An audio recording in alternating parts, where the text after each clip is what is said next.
आज शनिवार का दिन है जिस दिन अपन इस दरिद्रता से मिलने के लिए पीपल के पेड़ के नीचे आए हैं। हिंदू धर्म में ये दिन पीपल के वृक्ष के लिए पूजनीय होगा। जो भी शनिवार के दिन पीपल के वृक्ष की पूजन करेगा, दूध चढ़ाएगा या मिष्ठान का भोग लगाएगा, लक्ष्मी और नारायण उसके घर में प्रवेश कर जाएगा।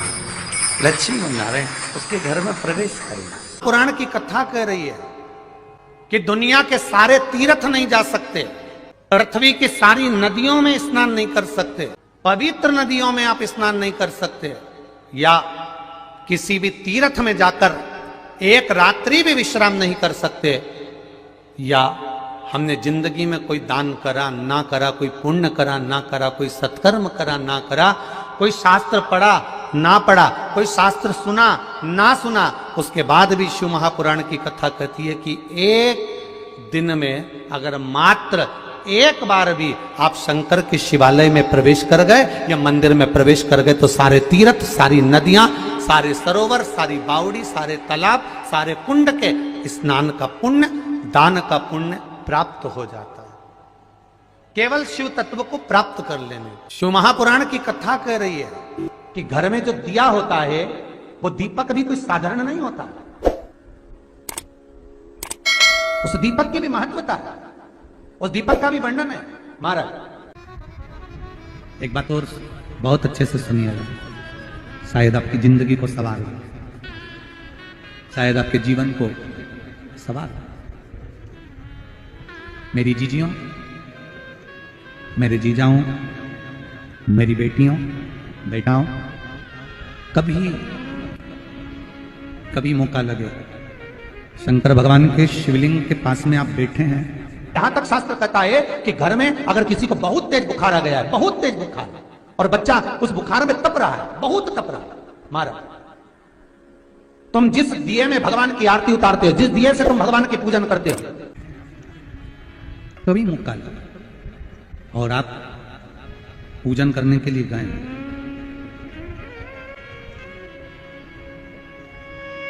कभी पूजन करने के लिए, और आपको शंकर भगवान के शिवलिंग के पास में या शंकर भगवान के शिवलिंग के ऊपर कनेर का अगर पीला फूल देखा है ना आप लोगों ने, अरे बोलो तो जमके, देखा है? कनेर का यदि पीला फूल शिवलिंग के आसपास में या शंकर भगवान के ऊपर कहीं रखा हुआ भी दिख जाए, विषम परिस्थिति हो, बहुत हिम्मत ना हारते हो, तभी भगवान अकेले में एकांत में आप पहुंचे उनके पूजन के लिए, कनेर का पुष्प वहां रखा है, चाहे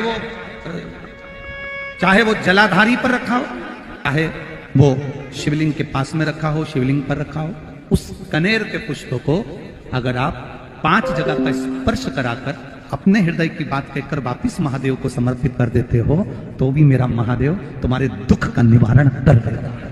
अब वो 5 स्थान, वो 5 स्थान, पहला गणेश जी, गणेश जी का जो स्थान होता है वह जगह, दूसरा षडानंद कार्तिक, तीसरा अशोक सुंदरी वाला स्थान, चौथा जलाधारी जो ऊपर से बूंद बूंद जल नीचे गिरा रही है, जया, विषहरा, शामली बारी, दौतली, देव, शंकर जी की 5 बेटियों का, और 5वें नंबर का है शंकर भगवान के, जो कैसे वर्णन किया जाए, त्रिशूल के 3 भाग होते हैं। करें दर्शन आप लोगों ने, जैसे सामने त्रिशूल लगा है, इस त्रिशूल के ऊपर देखेंगे तो 3 भाग दिख रहे हैं, नजर आ रहे हैं सबको? त्रिशूल का जो 3 भाग होता है, उस 3 भाग का जहां ज्वाइंट होता है, जहां मिलता है, एक जगह पर देखो तीनों भाग एक जगह पर मिले हुए, 3 भाग का जहां मिलन होता है, 5वां स्थान, ये 5वां स्थान, यहां पर स्पर्श कराकर शिवलिंग पर अपनी कामना कर कर श्री शिवाय नमस्तुभ्यम कहकर, बाबा से अपने मन की बात कहकर जो समर्पित कर देता है, हम 3 महीना भी नहीं कहेंगे, हम तो कहेंगे अगर ज्यादा दुख है 3 दिन इंतजार करना, मेरा बाबा उस दुख को मिटाएगा। 3 महीना बहुत दूर, पर करना है दिल से। और कई तरह के दीपक होते हैं, दीपक का भी विधान वर्णन किया गया, उस दिए का भी वर्णन किया गया। यहां तक शास्त्र कहता है कि घर में अगर किसी को बहुत तेज बुखार आ गया है, बहुत तेज बुखार, और बच्चा उस बुखार में तप रहा है, बहुत तप रहा है, मारा, तुम जिस दिए में भगवान की आरती उतारते हो, जिस दिए से तुम भगवान की पूजन करते हो, उस दिए की बत्ती को नीचे डाल दीजिए और उस दिए को पानी की बाल्टी में धो दीजिए। कौन सी बाल्टी में? जिस बाल्टी के पानी से आप बच्चे को स्नान करा सको। मारा, केवल भगवान पर से ले जाकर, पास में से ले जाकर उस बाल्टी में थोड़ी देर डाल दो और उस बाल्टी के पानी से उस बच्चे को स्नान करा दीजिए। 15 से 20 मिनट, आधा घंटा लगेगा बच्चे का। बड़ी बेचैन दिख रही हो तुम, क्या बात है? पार्वती जी कहती है, देवव्रत, कश्मीर प्रदेश का एक भक्त देवव्रत बेलपत्री के वृक्ष के नीचे बैठकर आपका मंत्र जाप कर रहा।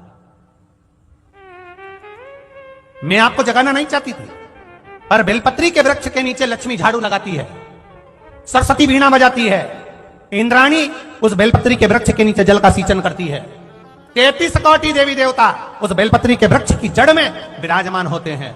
इसलिए देवव्रत एक बार पंचाक्षर मंत्र बोलता है तो वो 33 करोड़ बार गिना जाता है, ऐसा बेलपत्री का वृक्ष होता है। बेलपत्री के वृक्ष के नीचे एक बार अगर भगवान का नाम लिया जाता है तो वो 33 करोड़ बार, 33 कोटि बार गिना जाता है। एक मंत्र केवल नमः शिवाय, ओम नमः शिवाय, नमः शिवाय, ओम नमः शिवाय, 33 कोटि बार गिना है, 33 कोटि। कितना सुंदर लिखा है। फिर वही वाली बात आ गई जो पहले कथा में कहा, अपने लिए अच्छा वाला घी छाट के लाना, अच्छी कंपनी का लाना, और जब यज्ञ करने बैठे, पूजन करने बैठे, हवन करने बैठे, भगवान का कोई पाठ पूजन करवाई, पूजा वाले दुकान पे बोलना कि पूजा का घी चाहिए।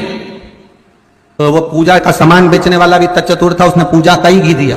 तो इन्हें पूछा, भैया ये घी कितने का? तो क्या 80 रुपए का? तो 80 रुपए का आधा किलो? तो क्या पूजा का है? भारत की भूमि पर, इस मृत्यु लोक में, पूरे विश्व में ऐसे कई घर हैं जिनके घर में गुजारा करने के भी आफत है। पहनने के कपड़े नहीं, किसी के यहां पर भोजन नहीं, किसी के यहां जमीन नहीं, किसी के यहां दुकान नहीं, कोई कोई पूरी जिंदगी किराए के मकान में निकाल देता है। नहीं, मेरा एक निवेदन है, इस कथा को जितने छत्रपति संभाजी नगर के श्रोता भाई बहन श्रवण कर रहे हैं उनसे निवेदन करूंगा, आप हाथ का ठेला लगा रहे हो, सब्जी का ठेला लगा रहे हो, फल का ठेला लगा रहे हो, धक्के की जिंदगी जी रहे हो, दरवाजे पर बैठे हो, कहीं ना कहीं तुम दास्य भाव की जिंदगी जी रहे हो, तकलीफ में जिंदगी जी रहे हो, बहुत दुख की जिंदगी जी रहे हो, बहुत कष्ट की जिंदगी जी रहे हो, उनसे केवल निवेदन करूंगा, 3 महीने 2 जगह पर जल चढ़ाना प्रारंभ कर दीजिए, केवल 3 महीने। एक शंकर भगवान के शिवलिंग पर, दूसरा बेलपत्री के पेड़ के नीचे, 2 जगह पर जल चढ़ाना 3 महीने लगातार चालू कर दो, बाबा तुम्हारा हाथ पकड़कर तुम्हें उन्नति की सीढ़ी पर चढ़ा देगा। हमें कोई चमत्कार करना नहीं आता, और ना हम कोई तंत्र विद्या या मंत्र विद्या जानते हैं, ना हमारे पास में बेल है, ना हमारे पास में भभूति है, हमारे पास में तो केवल शिव का नाम है। आप श्री शिवाय नमस्तुभ्यम बोलो, ओम नमः शिवाय बोलो, नमः शिवाय बोलो, चाहे महामृत्युंजय मंत्र बोलो, उसका स्मरण करते करते भगवान शंकर के शिवलिंग पर जल, और उसी पात्र में जो जल तुमने शंकर जी को चढ़ाया है उसमें से बचा हुआ थोड़ा सा जल बेलपत्री के पेड़ के नीचे चढ़ाना प्रारंभ कर दो। अलग से बेलपत्री के पेड़ के नीचे चढ़ाने के लिए अलग से लोटा भर के जल जरूरत नहीं पड़ेगी। जो तुमने शिव जी को जल चढ़ाया, जो तुमने देवाधिदेव महादेव को जल चढ़ाया, बस उसी पात्र का जल शंकर जी को चढ़ाओ, उसमें से बचा हुआ थोड़ा सा जल बेलपत्री के वृक्ष के नीचे चढ़ाना प्रारंभ करना। कौन सा बेलपत्री का वृक्ष? जिसकी छाया आपके ऊपर आ रही हो। शिव महापुराण बड़ी सुंदर बात कहता है, ध्यान दीजिएगा। जिस बेलपत्री का पौधा तुम्हारे सिर का, और ये दोनों हाथ ऊपर कर लो, अपन खड़े हुए और खड़े होकर दोनों हाथ ऊपर करे, इतना बड़ा बेलपत्री का पौधा है, उस बेलपत्री के पौधे की पत्ती को कभी तोड़कर शंकर जी को नहीं चढ़ाना चाहिए। ध्यान रखना, कितना बड़ा पौधा। आप खड़े हो जाओ और खड़े होने के बाद आपका हाथ ऊंचा कर लेना। इतना बड़ा पौधा है, उस पौधे की पत्ती बेलपत्री को तोड़कर शंकर भगवान को कभी नहीं चढ़ाना। शंकर भगवान को उस बेलपत्री को, उस वृक्ष की पत्ती को तोड़ना चाहिए जो वृक्ष तुम्हारे हाथ से थोड़ा सा ऊंचा हो, जिसके लिए तुम्हें हाथ और ऊंचा करना पड़ रहा हो। जैसे एक बच्चा अपनी मां की गोद में बैठने के लिए दोनों हाथों से उचकता है, आवाज लगाता है, उचकता है, आवाज लगाता है, हाथ ऊपर करता है, तो मां उस बच्चे को गोदी में ले लेती है। उसी तरह उस बेलपत्री के वृक्ष की पत्ती तोड़ना चाहिए जिसने थोड़ी उन्नति कर ली हो, जो थोड़ा ऊंचा हो गया हो। तुम उसको पाने का प्रयास करो तो भगवान भी तुम्हें अपनी गोदी में ले ले। ऐसे वृक्ष की पत्ती तोड़। अब तुम छोटा सा पौधा, बिल्कुल जरा सा पौधा, उसी की पत्ती तोड़कर महादेव को चढ़ाओगे, ये श्रेष्ठता नहीं। यदि बेलपत्री का पेड़ आपके यहाँ है और मान लो कई लोग बेलपत्री गमले में लगाते हैं या छत के ऊपर लगा देते हैं, बेलपत्री का वृक्ष जो होना चाहिए वो घर के ठीक पीछे के भाग में,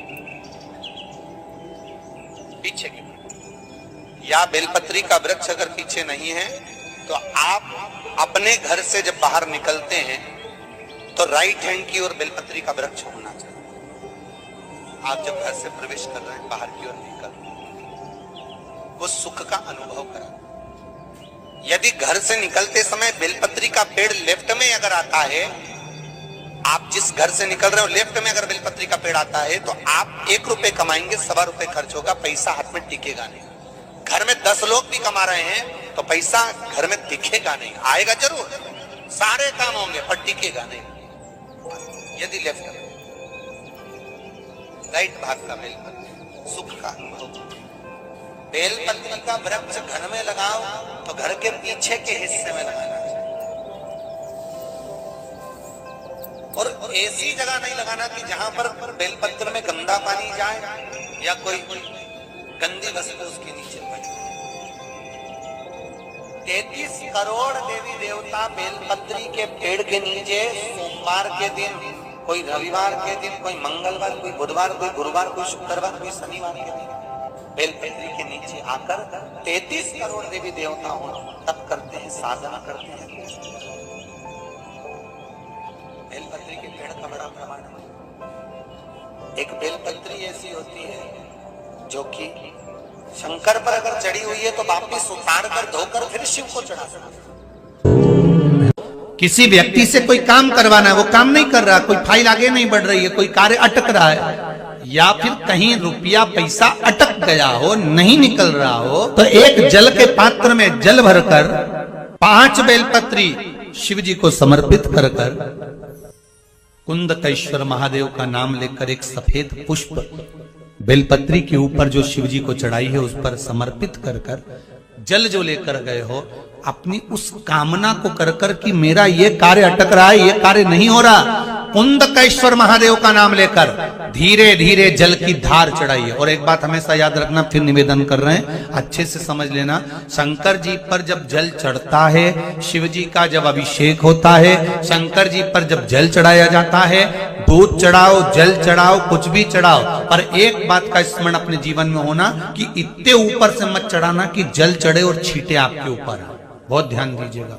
हाँ, तो यहां तक वर्णन करा गया है कि शंकर जी का जल चढ़ा हुआ जहां से बहकर जाता है ना, उसको लांगा तक नहीं जाता। यहाँ लांगते हैं क्या? नहीं ना, परिक्रमा भी करेंगे तो वहीं से लौट कर वापिस इधर जाएंगे। शिव जी का जहां से जल बहकर जा रहा हो, चढ़ा हुआ जल जहां से बहकर जा रहा हो, उसको लांगा तक नहीं जाता। और कई लोग बड़े बड़े आनंद में शंकर जी पे इतनी ऊपर से जल चढ़ाएंगे तो वो छींटे पूरे अपने ऊपर आना चाहिए, शरीर पर आना चाहिए। नहीं, उसका दोष है, हमारा उसका दोष है। आप भगवान को अगर जल चढ़ाओ, दूध चढ़ाओ, तो मान लो अगर जैसे एक सरल भाषा में समझ लो और अच्छे से, कि जैसे ये शिवलिंग है, शंकर जी का ये शिवलिंग है। और आप जल चढ़ा रहे हो तो इतनी ऊपर से छोड़ोगे तो पानी का छींटा तो अपने ऊपर आएगा, पर वही जल, वही दूध, वही सामग्री आप शिवलिंग से थोड़ी सी दूरी बनाकर अगर आप समर्पित करेंगे तो बाबा उसको स्वीकार भी करता है और आनंद की अनुभूति भी होती है, कार्य में सिद्धता भी आती है, कार्य में उसकी सिद्धता भी आती है।